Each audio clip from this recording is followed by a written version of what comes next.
So before I get started, I'm going to ask you guys a question, see how you guys, who knows what in this room. Can anybody tell me what movie this is from? Superbad. Very good. Superbad. This was a movie about 10 years ago.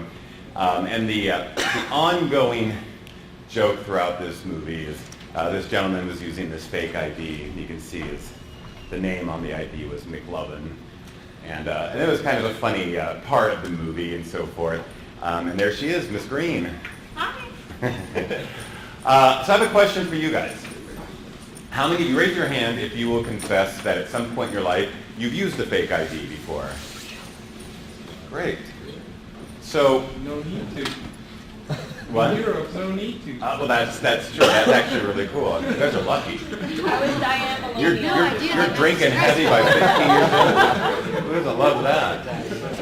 So for those of you that raised your hand, how many of you typically borrowed an ID from maybe an older sibling or a friend? So I went on the street. Okay. Looked like me. It was weird. I wore a hat. Lucky you. How many of you had an ID, either had one made, maybe you paid some money, you had one made, or you doctored one up yourself? You kind of, I did that as well. I appreciate you guys actually being honest and sharing that information. A recent study was done of 1,100 students at the University of Missouri. And of all those surveyed, 20% of them at least admitted, 20% of them admitted that at some point they have either used or presently own a fake ID. Now let's go one step farther.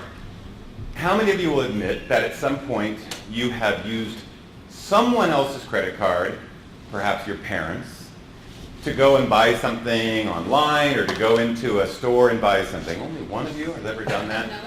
Whether we have permission. Either. You used someone else's credit card. Okay, here they go. Now the hands. Now the hands. I thought you meant like against like permission. Using someone else's card, whether there's permission or not. And the reason I ask this because I appreciate your honesty. I think that's great. Unfortunately, I have bad news for you. These are examples of fraud. Whether it's using someone else's ID in some form or using someone else's, we'll say stealing someone else's financial types of information. So for those of you that haven't had actually a chance to fully meet me, my name is Chris Manley. I'm here on the Worldwide Field Enablement team with Brad, with Brandon, and with Lori, and all the other folks on our team. And so I'm here today to kind of talk about three things. I'm going to start by just giving sort of a general overview of what fraud is. And then I'm going to give you guys specifically two different types of fraud. I'm going to explain each in sort of a kind of a real world example that doesn't really have anything to do with the computer. And then I'll kind of explain how it works in our computer world. And then most importantly, I want to briefly talk about how we here at F5 can actually help organizations that are dealing constantly with the threats of fraud. So to talk about fraud first, just fraud in general. Fraud has three definitions. The first is it's a crime of using dishonest methods to take something valuable from another person, such as taking someone's credit card and using it at the store or using it online. And then our second definition is a person who pretends to be who he or she is not in order to trick people, such as borrowing your older sibling's ID to get into the bar or to order a drink last night at the restaurant. Anybody get carded last night? Shockingly, yeah. And the third definition is a copy of something that is meant to look like the real thing in order to trick people, such as someone who might doctor up their own fake ID or have one made for them for the purposes of getting into a bar. So as I said, I'm going to talk about two different kinds of fraud. And before I get into the first definition of a fraud, I want to have you, all of you kind of take a trip back in time in your memory. Do you remember the days back when we would actually walk to a bank and walk into a bank and wait in line at a teller to deposit our money? You guys remember that? Yeah. Believe it or not, these buildings still exist out there. You can still go into them. So imagine this. You're going to be one of those people actually still going to go to your bank. So you walk over to your bank, but there's an employee out front, and they're explaining to you that This branch is doing some renovations right now, and so they need you to go down the street 2 blocks. They got another branch ready for you. And so you walk down the street, down to the next branch, and there it is. You find it, there's actually somebody up front greeting you. Glad you found the bank, come on in. Nothing seems suspicious. Clearly this is a Bank of America employee. They got their shirt on. The signage all looked fine. So we walk into the bank, go up to the teller. Again, clearly, Bank of America employee. Everything looks on the up and up. At this point, I wouldn't mentally have any worries that there is anything wrong. And so, gladly, we can go ahead and deposit all of our checks, sign them over. Maybe a wad of cash because I won big at the casino last night. And then I can leave the bank and we can be really confident and happy knowing that my money is safe and secure now in someone else's hands, my financial institution. Unfortunately, what happens is I go home that night, this woman goes home, and all of a sudden while they're watching TV, there's a news story. You say, oh gosh, a bunch of malicious folks got together and they've been opening up renting a little space, opening up a fake bank, putting all the signage up, and they run it for one day, collect all that money, and unfortunately, they've already moved shop. Nobody knows where they are, and all of your money is gone. That's pretty terrifying because you've been phished. So phishing is the first type of fraud that we're going to talk about.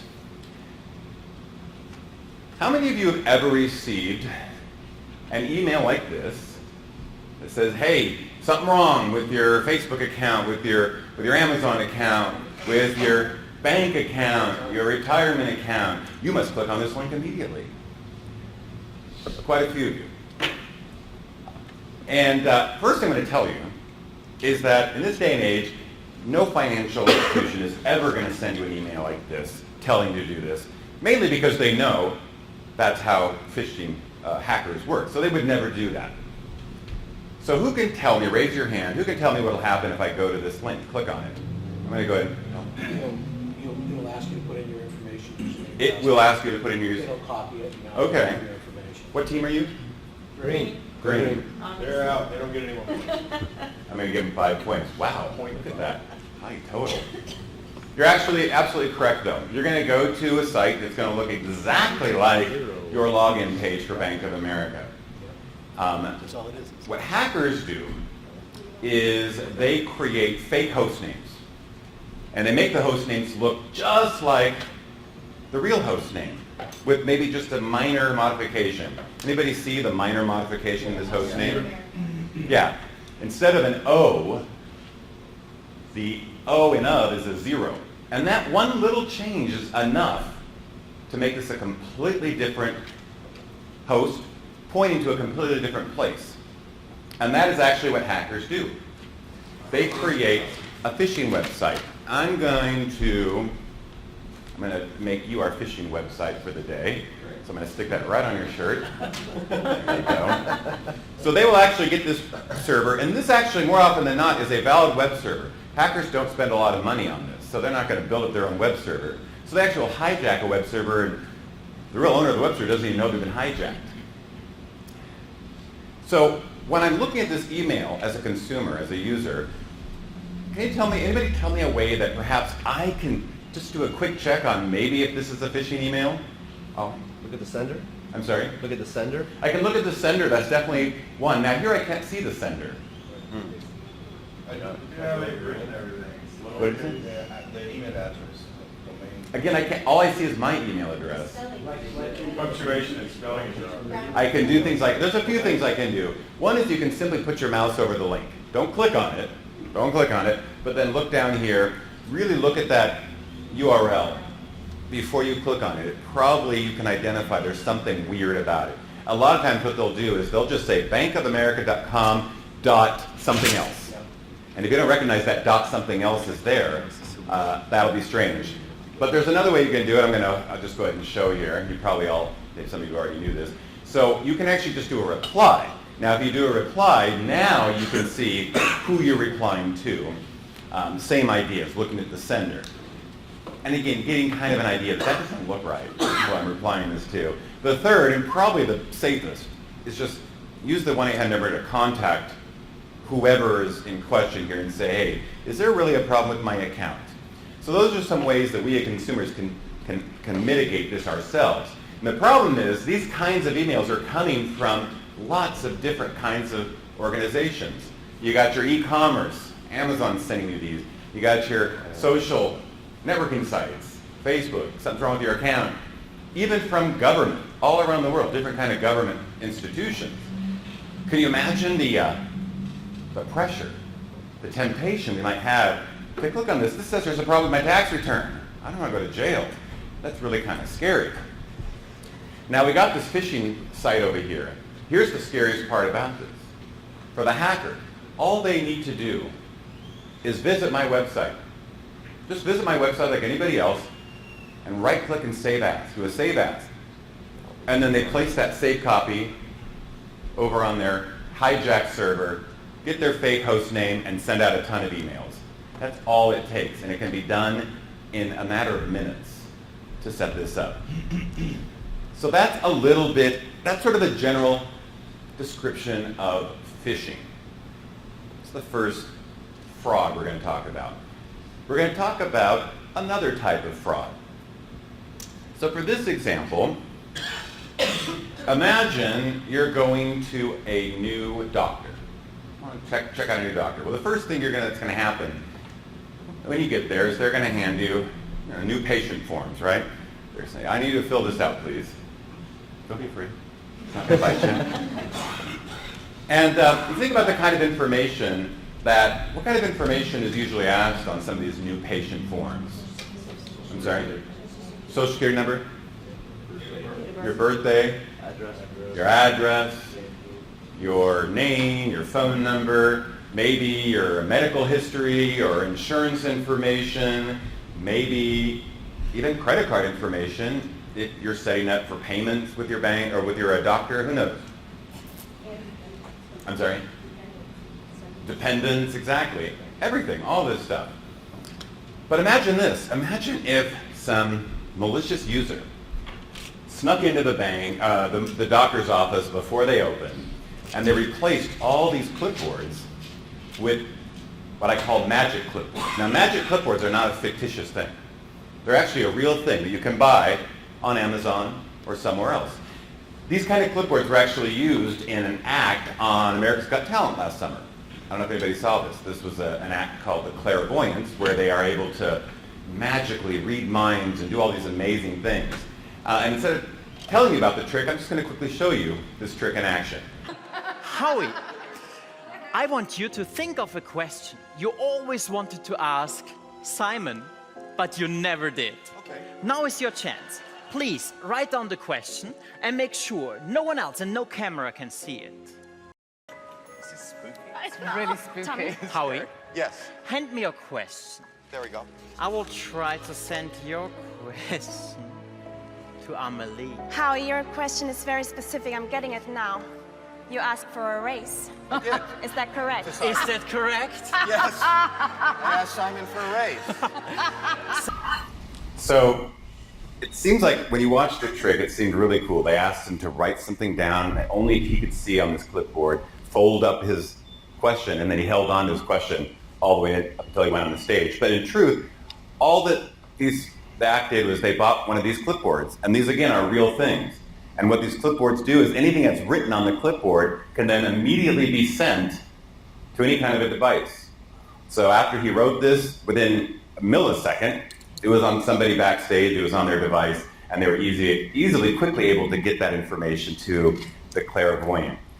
So going back to my example, imagine that this malicious user came into the doctor's office.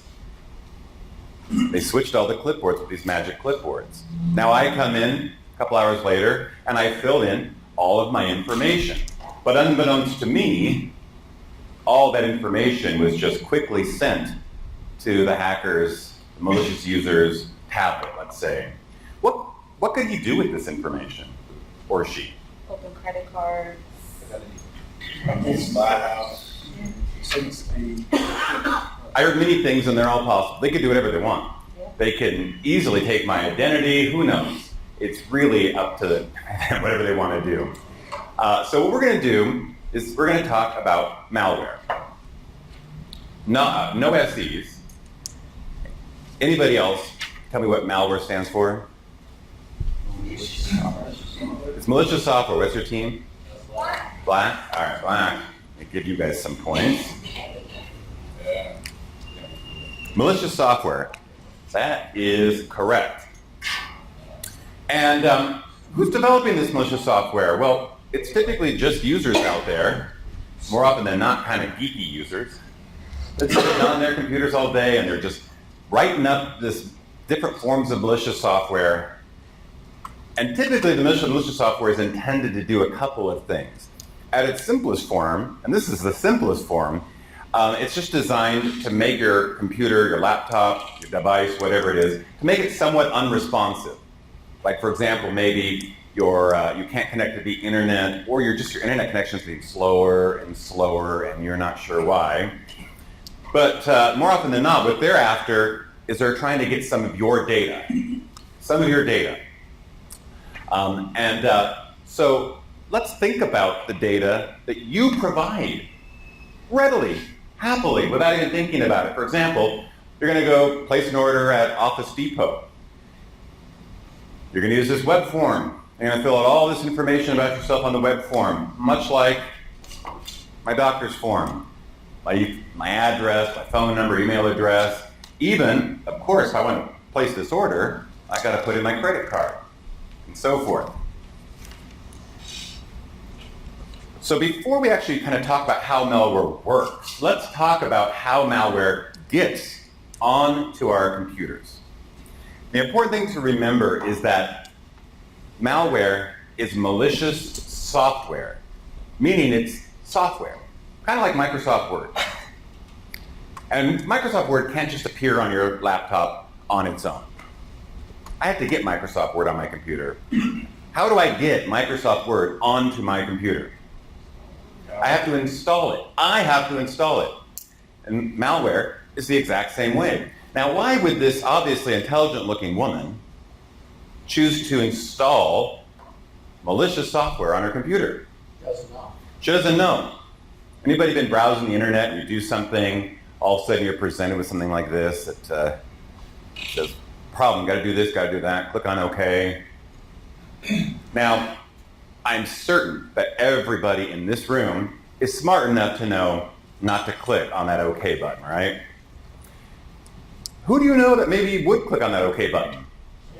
My Mom, kids. How about, poor grandma? Is confused, doesn't know this thing sitting in front of her, and just trying to buy some things for the grandkids, and so this is kind of really, we all fall victim to malware. In fact, I'm going to confess something really kind of embarrassing to you. This is a true story. Just a couple months ago, I took my own laptop from home in. It was only 1.5 years old, but I was just noticing a lot of sluggishness, and I wanted the Geek Squad there at Best Buy to take a look at it. So a couple days later, I went to go pick it up, and they told me that they had removed over 40 malwares from my computer. And I kind of laughed at the guy because I'm like, you know what? I actually teach about fraud and malware. I, of all people, should not let this happen. So it's very easy for any of us to get malware on our computer. Are you not running right? So that's how malware gets on the computer. Now let's talk about what malware does in general terms. And this is all dependent on that hacker, that nerdy hacker, and what kind of program he put together. But for most malware, what they do, once it's on my computer, and typically I don't even know it's on my computer, then what it's doing is listening for different kinds of websites that we visit. How many of you are Bank of America users, customers? How about Wells Fargo customers? Anybody else? Raise your hand if you're a customer of an overseas bank in Europe or Australia or anywhere else. Of course, we're all members of banks. Now, one of the benefits here at F5 is you'll get the opportunity to do some employee stock purchasing, and we use a site called eTrade to manage all that. You'll go on there to sell and whatever you're going to do with your stock. We also have a really great 401k matching program for retirement. and we use Fidelity Investments for our retirement management. These are all targets of a malware program. So while I'm sitting on my computer, the malware is just sitting there listening for the different places I go. And as soon as I go to wellsfargo.com, that triggers the malware to run. And now it's in action. What it does, we'll talk about in a moment. So those of you that are Wells Fargo customers, you've probably seen this page before. This is your standard Wells Fargo website. So we're going to sort of simulate what happens when a user is interacting with their Wells Fargo logon. And we're going to do it with some of you in the room. So I'm going to start off by assigning somebody the role of our user using their web browser, and I'm going to go and make you our user. So I'm going to just stick that on your coat so everybody can see it. Good? We also need the web server, the Wells Fargo web server. So I'm going to come over here and I'm going to put this on you. If you're in the front row, you're participating. It's hard for me to get out into the audience as much as I'd like to. So now the user is being asked for their login credentials. So what I'd like you to do is I'd like you to write your username and password in nice big letters. You don't have to use your real username and password. You can make something up.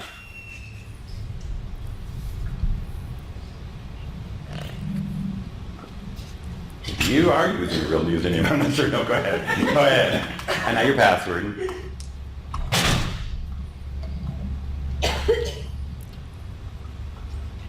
Very good.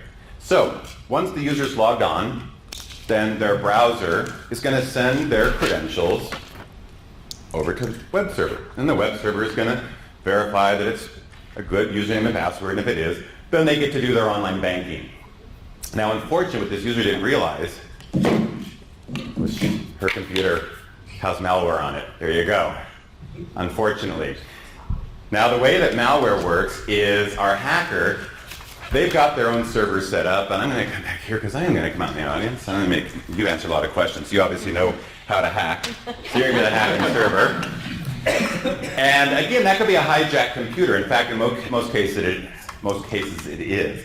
So what this user didn't realize was while they were filling in their username and password, a copy of it, the malware actually got a copy of it, and they were able to send the username and password over to this hacker server. And now, Thank you. You're welcome. So now the hacker not only knows that I am visiting wellsfargo.com, the hacker also knows my username and password. So that's one thing that malware does. Malware can also insert additional stuff to a page easily. It can insert text. So you'll see that the malware put in some text that says, oh, we got some extra security precautions, and then it can also insert fields. You'll see the malware actually inserted a PIN field. Maybe one step farther, maybe it's going to insert the PIN and verify my account number for security purposes. Now, as a savvy user, I'm going to say, that's not what my login page looked like yesterday. This seems a little suspicious. Let me verify that URL. Maybe this is one of those phishing things I heard about. And I look up there and I examine it. That's wellsfargo.com. So obviously they are doing some additional security. And so I'm going to go ahead and fill in my username, password, account number, and PIN. And the browser is still going to send, now I'm using my username and password, the browser is still going to send their username and password over to Bank of America, and their communication will not be changed whatsoever. But the malware has now captured all that information, my account number, my PIN, my username and password, given it to the hacker. And imagine all this data that this hacker now has, not just on us, but imagine that hacker has placed that malware, has successfully gotten that malware on hundreds of thousands of users' devices around the world. And the malware is triggered on thousands of different kinds of financial institutions and maybe e-commerce sites and so forth. And so now the hacker knows all of these users, all their usernames, passwords for every site, and even more information possibly, usernames and accounts. So just knowing that this malware could be on your workstation right now if that's not enough to sort of keep you up at night a little bit, then maybe it should be, because it's pretty scary stuff. So how many of you have heard of this thing called HTTPS? Yeah. How does, somebody else, hacker, I don't trust you anymore. How does HTTPS differ from HTTP? Secured. What do you mean by secured? Why? It's encrypted. It's encrypted, yes, that's correct. They are a lot of points, so they don't need any more, do they? You got to be consistent. So it's encrypted, okay. It's encrypted, meaning, yes, the communication is more secure, that encryption. Do you suppose the Wells Fargo website is using HTTPS? Of course it is. In fact, most sites nowadays are using HTTPS. Even our own F5.com uses HTTPS. But my follow-up question is, do you suppose that using HTTPS is going to help this user with this potential loss of all their information? Yes, no, not sure. No. Okay. No. Well, to answer it, let's do a little bit of review. Raise your hands again if you watched my introduction to F5 and networking. A few of you. So in there we talked a little bit about the OSI layers. Anybody tell me which OSI layer that web browser is running in? Layer 7, which is, anybody know what that is? It's the application layer, that's correct. So since you're the web browser, you get to play layer 7. Now, anybody know what layer encryption takes place in? 6. What's that, an SE? No. No. Oh, okay, very good. Actually it is. Do you know which layer that is?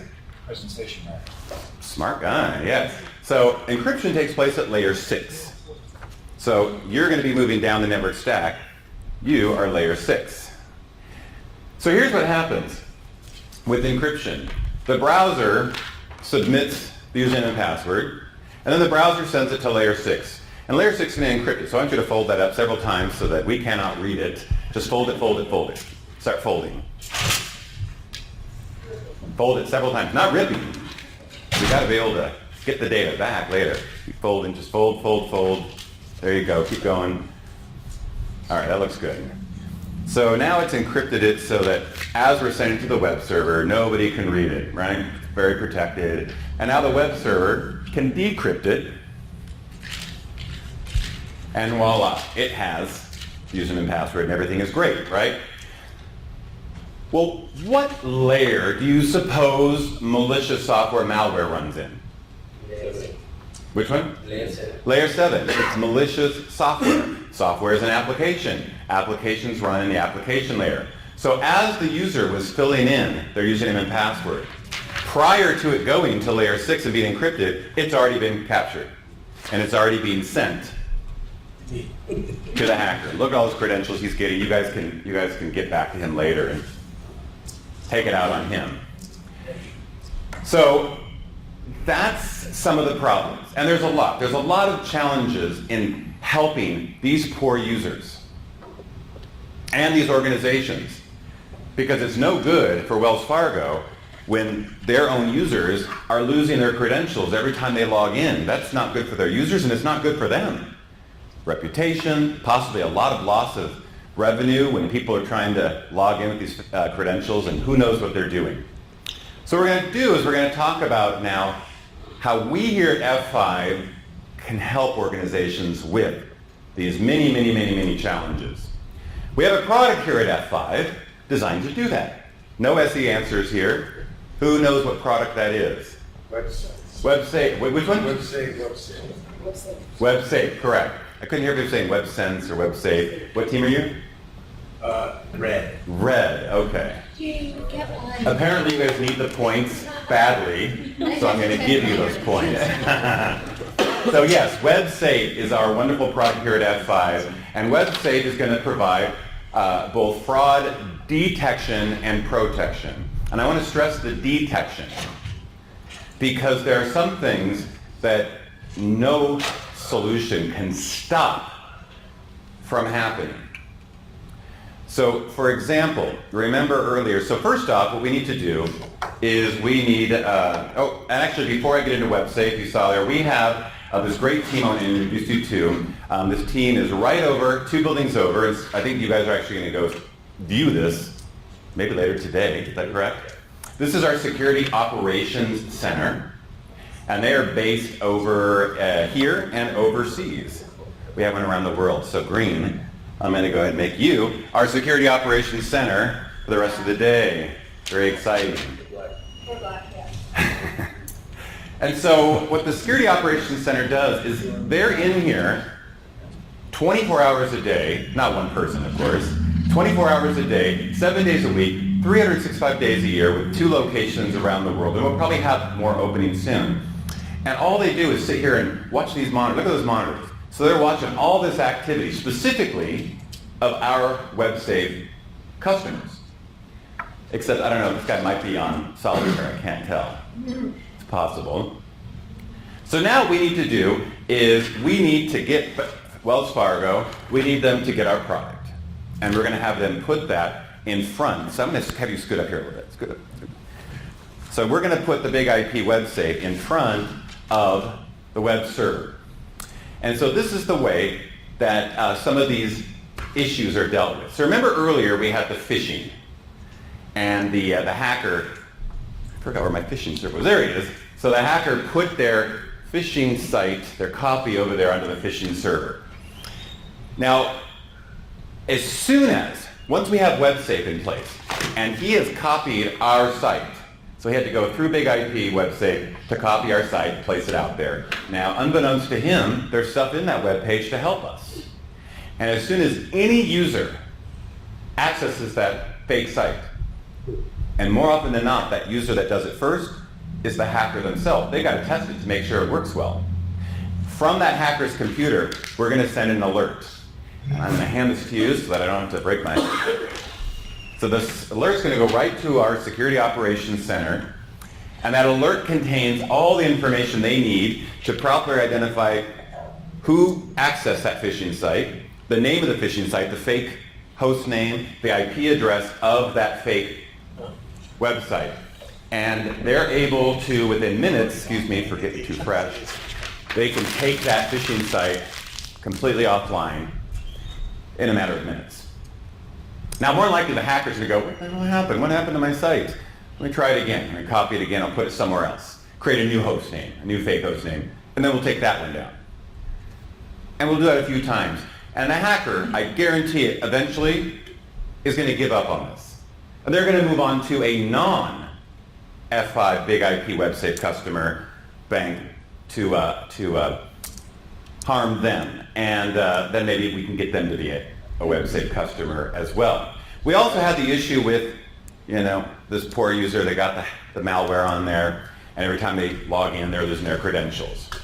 So similarly, as soon as this user's malware, they access now our website through Big IP WebSafe, and as soon as this malware fires up, immediately from this user's computer, they're going to send an alert, and that alert again goes to our Security Operations Center, tells our SOC team exactly who the user is, what their username is, and what malware is on there.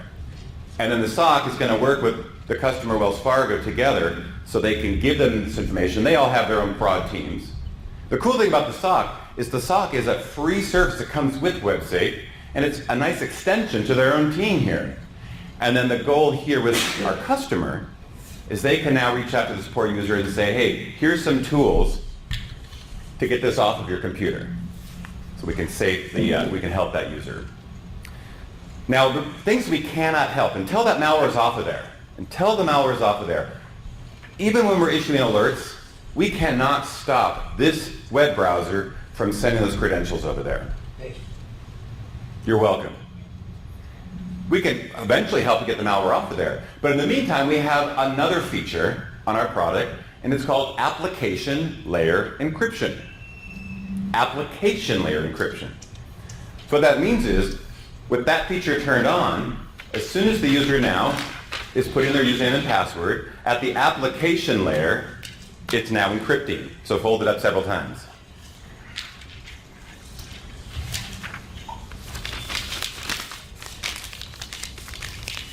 hold that for me. And the one request goes to the presentation layer. It's encrypted again. And then it gets over here. Now, the only place that can decrypt this successfully is WebSafe. So WebSafe can decrypt that, send it off to the web server. Their communication's great. However, the malware is still on the computer. So the malware is still going to send that information, now thoroughly encrypted, over to this hacker's server. And now we can laugh at the hacker because they don't have the encryption codes to decrypt this. So give me this back. This is now useless to the hacker. They can't do anything with it at all. Or if I buy website.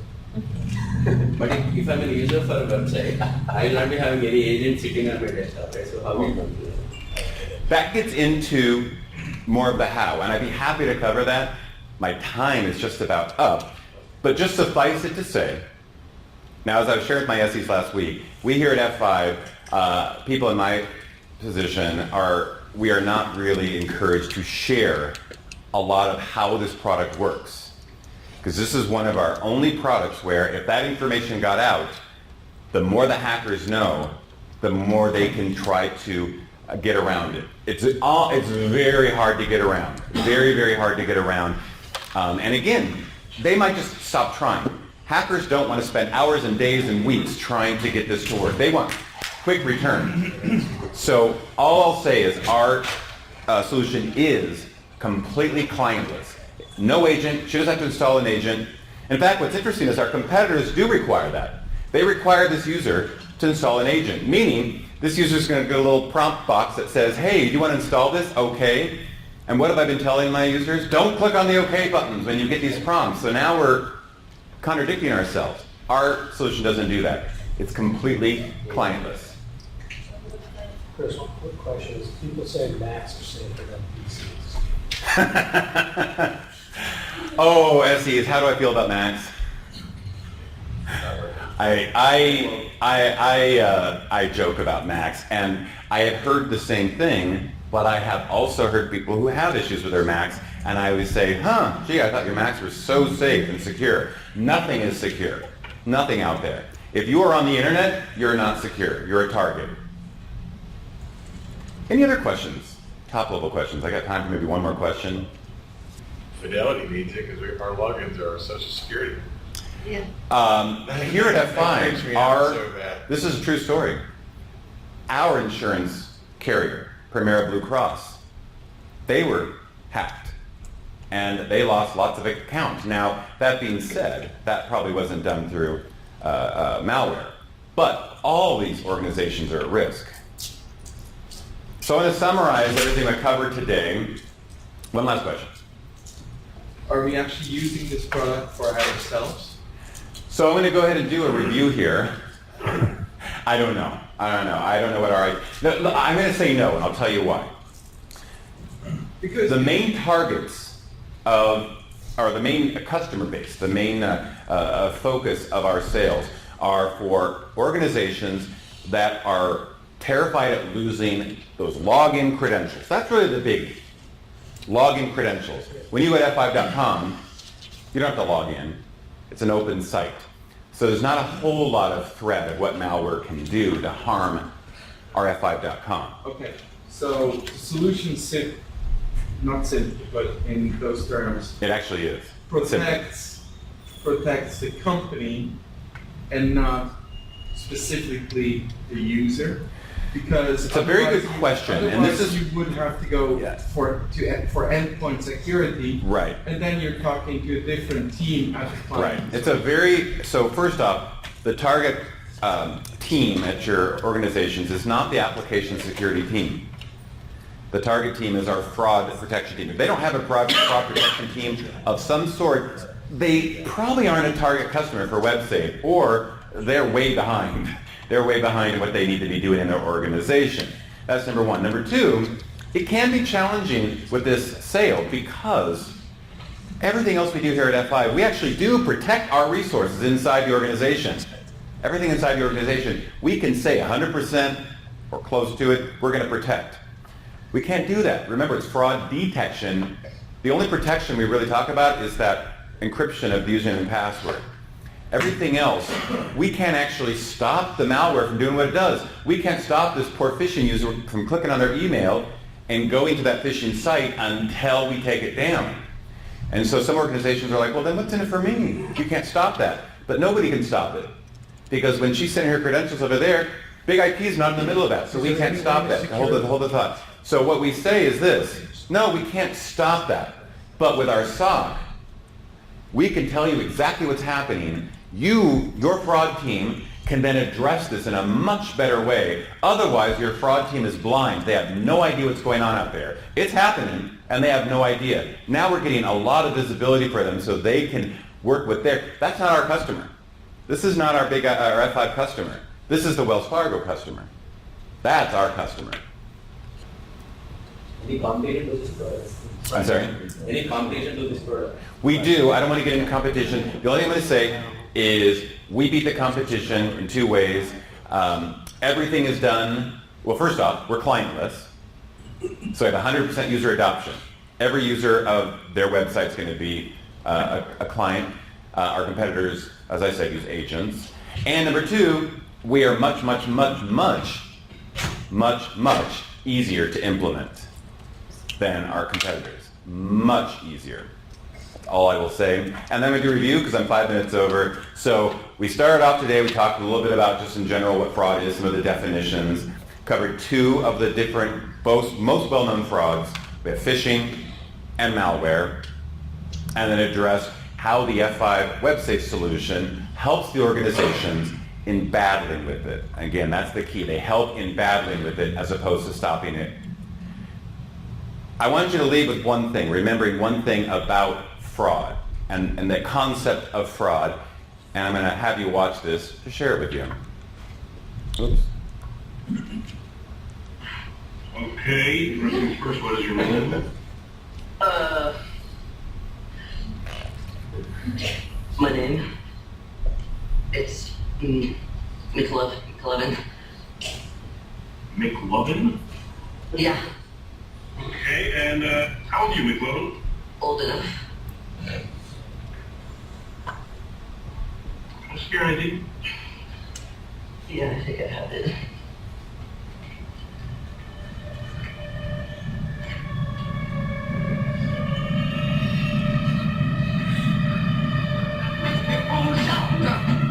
I got something that tells me what it's wrong about.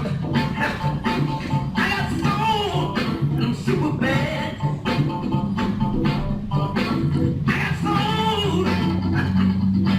Have a great day. Thank you very much.